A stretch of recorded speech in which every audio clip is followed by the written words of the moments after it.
के यशस्वी मुख्यमंत्री आदरणीय भजनलाल जी शर्मा, जिन्होंने चंद दिनों में ही ईआरसीपी जैसी योजना का समझौता करके और पूर्वी राजस्थान के 16 जिलों को लाभान्वित करने का काम किया, जिन्होंने पेपर लीक प्रकरण के आरोपियों को जेलों में बंद करवाने का काम किया और मोदी जी की गारंटी को पूरा करने में अहम भूमिका निभा रहे हैं। आदरणीय भजनलाल जी शर्मा साहब पधारे हैं और हमारा मार्गदर्शन करें।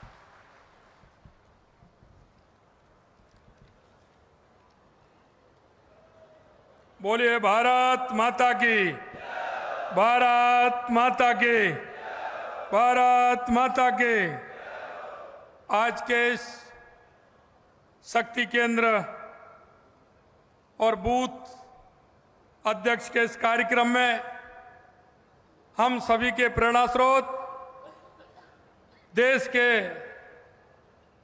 गृह मंत्री, भारतीय जनता पार्टी के राष्ट्रीय अध्यक्ष, आधुनिक राजनीति के चाणक्य माननीय अमित भाई जी हमारे बीच में पधारे हैं। एक बार जोरदार तालियों से माननीय भाई साहब का स्वागत और अभिनंदन।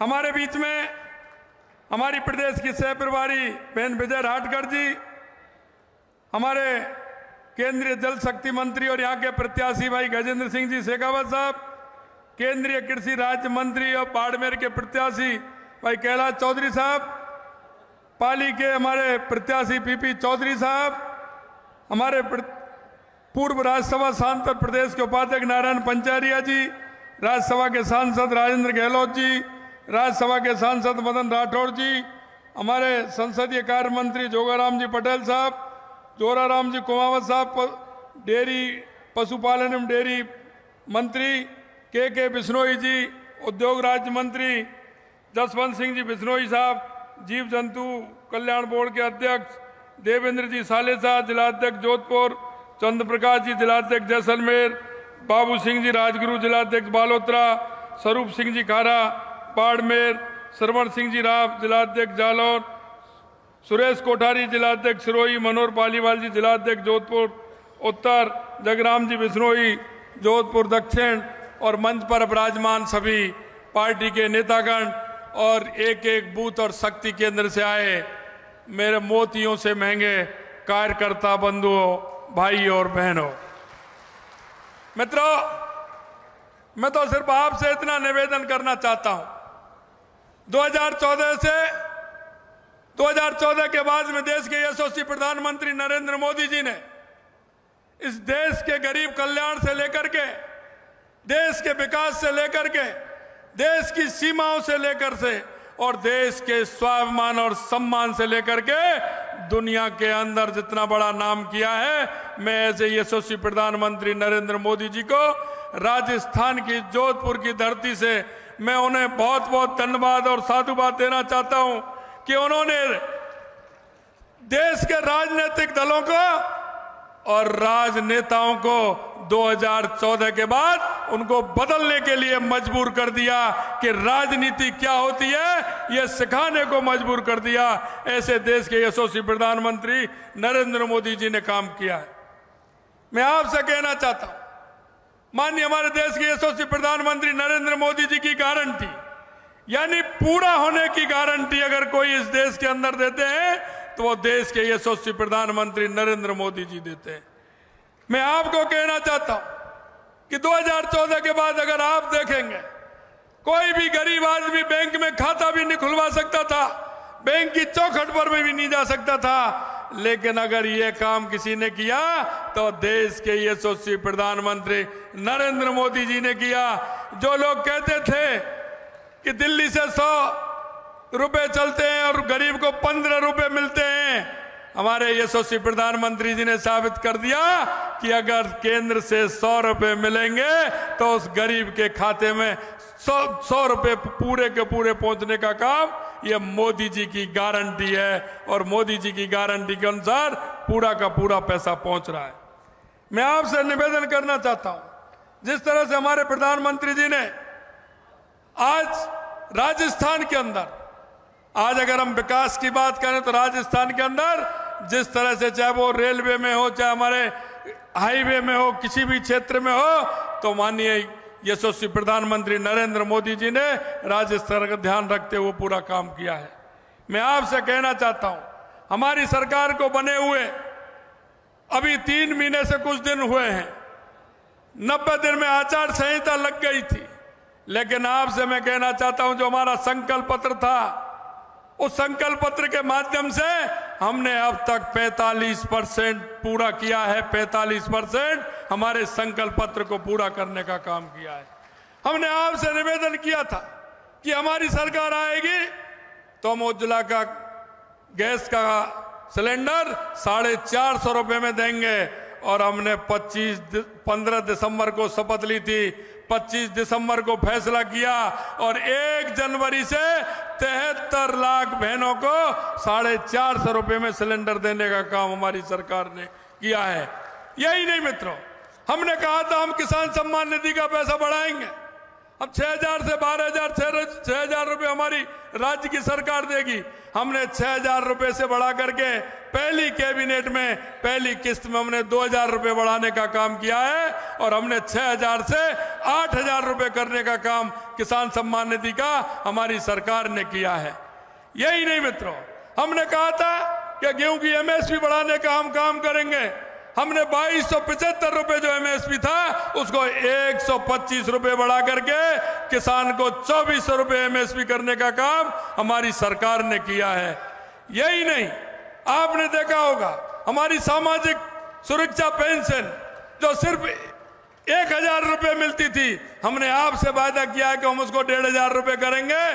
पहली किस्त हमने पहली कैबिनेट में 1,150 रुपए करने का काम हमारी सरकार ने किया है। यह मैं आपसे कहना चाहता हूं। यही नहीं, हमारे पंचायत के जनप्रतिनिधि हैं, नगर निकाय के जनप्रतिनिधि हैं, उनका मानदेय कभी बढ़ाया नहीं गया था। हमने आपके बीच में कहा कि उनका मानदेय बढ़ाने का काम भी करेंगे। हमने उनका मानदेय भी बढ़ा करके 10% बढ़ा करके उन सभी का मानदेय बढ़ाने का काम हमारी सरकार ने किया है। आपने देखा है ईआरसीपी की योजना, जिस तरह से कांग्रेस ने उसको लटकाने का अटकाने का काम किया। हर बार उन्होंने जिक्र की ईआरसीपी का, लेकिन कभी ईआरसी पर काम करने का काम कांग्रेस ने नहीं किया, सिर्फ उस पर राजनीति करते रहे। और उनके लोग केंद्र में भी बैठकों में नहीं जाते थे। उनकी भी मध्य प्रदेश के अंदर सरकार थी। मध्य प्रदेश की सरकार जब कांग्रेस की थी तो गहलोत जी ने उनको पत्र लिखा, कमलनाथ जी ने मने भी किया, इनको नेगेटिव पत्र भी लिखा, और कोर्ट में और पहुंच गए कि हम ईआरसीपी को नहीं करना चाहते हैं। यह कांग्रेस के लोगों ने किया। दूसरा काम जो हमारा सबसे बड़ा काम हमारे 3 जिलों का हुआ, हमारा सीकर, चूरू और झुंझुनू के लिए यमुना जल का समझौता था। कांग्रेस कहती थी यमुना जल लेकर के आएंगे, यमुना जल पर काम करेंगे। इनके लोग कभी कभी चुनाव से पहले वह भाटा भी लगा देते थे और इंजीनियरों को बुला करके सर्वे भी करा देते थे, लेकिन कोई भी काम इन्होंने नहीं किया। हमने अधिकारियों से कहा कि कांग्रेस ने यमुना जल पर कितना काम किया है वो भी आप हमें बता दें, लेकिन मैं आपसे कहना चाहता हूं एक भी पत्र कांग्रेस सरकार का ऐसा नहीं निकला उसने केंद्र की सरकार को या हरियाणा सरकार को कोई यमुना जल को लेकर के पत्र भी लिखा हो। अगर पत्र लिखा था तो 1994 में हमारे यशस्वी मुख्यमंत्री भैरव सिंह जी शेखावत ने लिखा था और उन्होंने यमुना जल की मांग की थी। उन्होंने यमुना जल की मांग की थी। मैं माननीय यशस्वी प्रधानमंत्री जी और माननीय हमारे गृह मंत्री अमित शाह जी को मैं बहुत बहुत धन्यवाद देना चाहता हूं राजस्थान की जनता की ओर से कि उन्होंने, जब मैंने दोनों विषय उनके पास रखे, उन्होंने ईआरसीपी का समझौता भी करवाया और यमुना जल का भी समझौता हरियाणा से करवाया। मैं धन्यवाद देना चाहता हूं। यह इतना बड़ा काम हमारी केंद्र की सरकार के द्वारा हुआ है और उन्होंने समझौते को कराया है। मैं कहना चाहता हूं राजस्थान जो कभी पानी के लिए परेशान होता था, आने वाले समय में राजस्थान पानी के लिए जो नल से जल देने का काम है वो भी पूरा करेंगे और हमारा सिंचाई का काम भी पूरा होगा। ईआरसीपी से 21 जिलों को पानी भी मिलेगा और 2,80,000 हेक्टेयर सिंचाई के लिए भी मिलेगा। मैं आपसे इतना और कहना चाहता हूं मित्रों, आपके जैसलमेर बाड़मेर के लिए आपने देखा होगा जैसलमेर बाड़मेर में भी पानी नहीं आता था। 15 किलोमीटर पंजाब के अंदर हमारी नहर है, वो कच्ची है, उसके लिए भी हमने पैसा मंजूर किया करवाया है। उस पैसे को लगना था उसमें मंजूरी करवाई थी। अगर वो हमारी ठीक हो जाएगी तो हमारा जब वो वहाँ पंजाब के अंदर वो हमारी कच्ची नहर है वो कभी टूट जाती है, कभी उसमें कुछ हो जाता है, अगर हमारी पक्की बन गई तो हमारा ठेठ जैसलमेर में जो पानी आता है वो बाड़मेर तक वो पानी जाएगा। ये भी हम आपको विश्वास दिलाते हैं। हमने कहा था कि वेट पे कांग्रेस सरकार ने वेट बढ़ाया हुआ है, लेकिन यह बहुत बड़ी विसंगति थी, और वो विसंगति यह थी डीजल पेट्रोल के अंदर कि राजस्थान के अंदर 5 रुपए से लेकर 5.5 रुपए तक पेट्रोल और डीजल दोनों में अंतर था। मैंने माननीय हमारे गृह मंत्री अमित शाह जी से मैंने निवेदन किया कि हमारे यहाँ विसंगति है, ये विसंगति ठीक होनी चाहिए। मैं आपको कहना चाहता हूं वो विसंगति को भी ठीक किया और 2% वैट घटाया, जिससे हमारे को 3.5 रुपए से लेकर के 7 रुपए 28 पैसे तक राजस्थान के अंदर पेट्रोल का भाव कम हुआ, और डीजल का 3.5 रुपए से लेकर के 6 रुपए 58 पैसे तक कम हुआ। मैं धन्यवाद देना चाहता हूं हमारे यशस्वी प्रधानमंत्री जी को और यशस्वी गृह मंत्री जी को कि इतनी बड़ी विसंगति डीजल पेट्रोल को लेकर के राजस्थान में थी, उसको कम करने का काम किया। ये पहली बार विसंगति करके, विसंगति को हटा करके, और जिस तरह से काम हुआ है, कितना बड़ा अंतर राजस्थान की जनता को उसका मिला है, मैं उसके लिए भी धन्यवाद देना चाहता हूं। मित्रों, यही नहीं, हमने जो आपके बीच में कहा था, हमारा 15 दिसंबर को हमारी सरकार का गठन हुआ, 16 दिसंबर को हमने घोषणा की थी, SIT का गठन किया, CBI की रोक हटाने का काम हमने किया, क्योंकि कांग्रेस वालों को डर था कि CBI आ जाएगी, हमारे काले कारनामों को खोलेगी। उन्होंने रोक लगा रखी थी राज्य में कि CBI को हम कोई भी केस नहीं देंगे, CBI को नहीं आने देंगे, अनुमति लेनी पड़ेगी। हमने कहा कि हम CBI की अनुमति की जरूरत नहीं है, किसी विषय पर CBI आएगी और ऐसे भ्रष्टाचारियों को गिरफ्तार करके अंदर डालने का काम करेगी।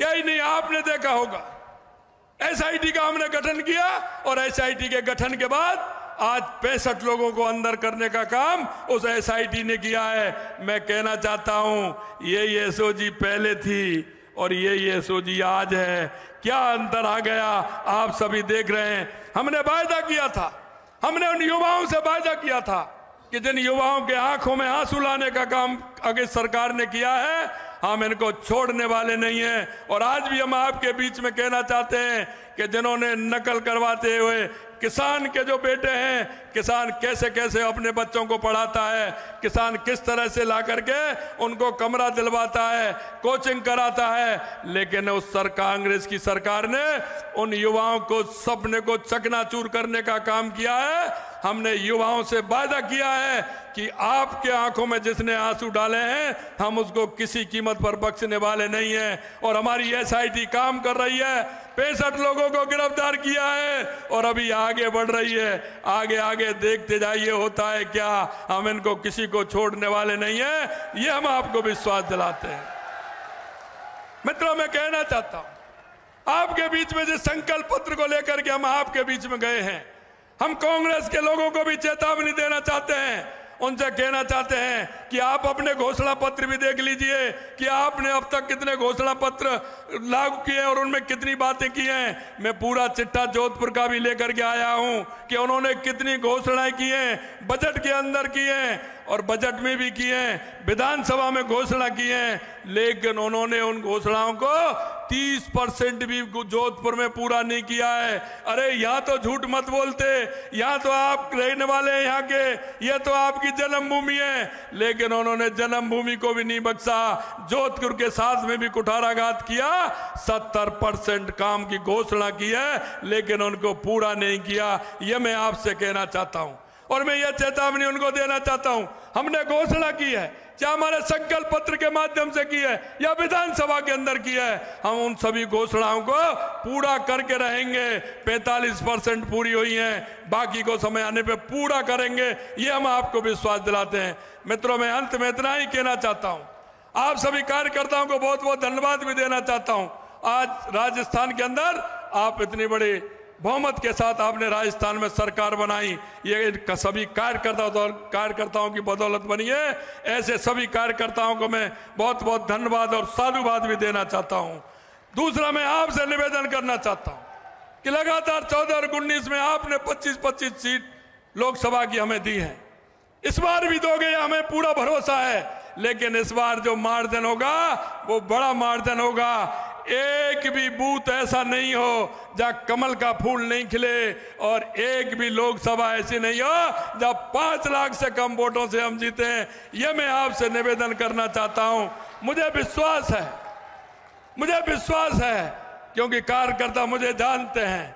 कार्यकर्ताओं ने देखा है, कार्यकर्ता जब मेहनत करता है, कार्यकर्ता जब ठान लेता है और कार्यकर्ता जब ये सोच लेता है, वो कार्यकर्ता कोई भी काम ऐसा नहीं जिसको पीछे छोड़े। मुझे विश्वास है आप सभी पर कि ये इतिहास रचेंगे, और इतिहास भी ऐसा रचेंगे कि एक भी बूथ हमारा ऐसा नहीं होगा जहां कमल का फूल नहीं खिलेगा, और एक भी लोकसभा ऐसा नहीं होगा जहां 5 लाख वोटों से कम जीतेंगे।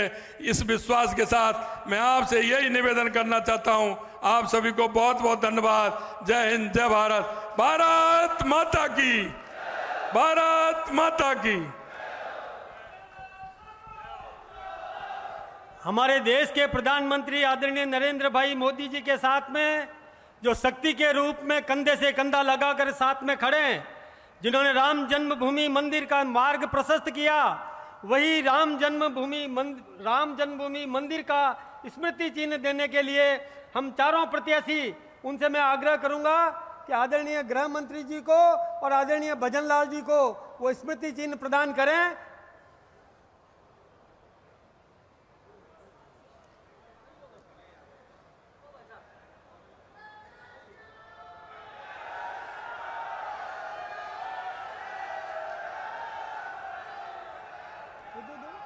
भजन लाल जी को दो ना।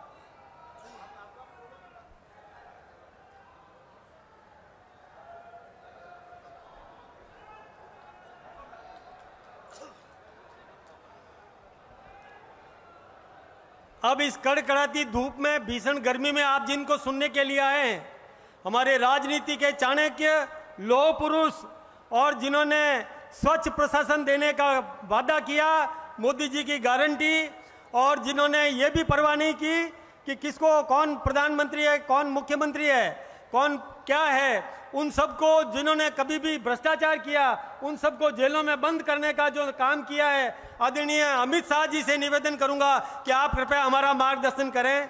आदरणीय अमित शाह जी।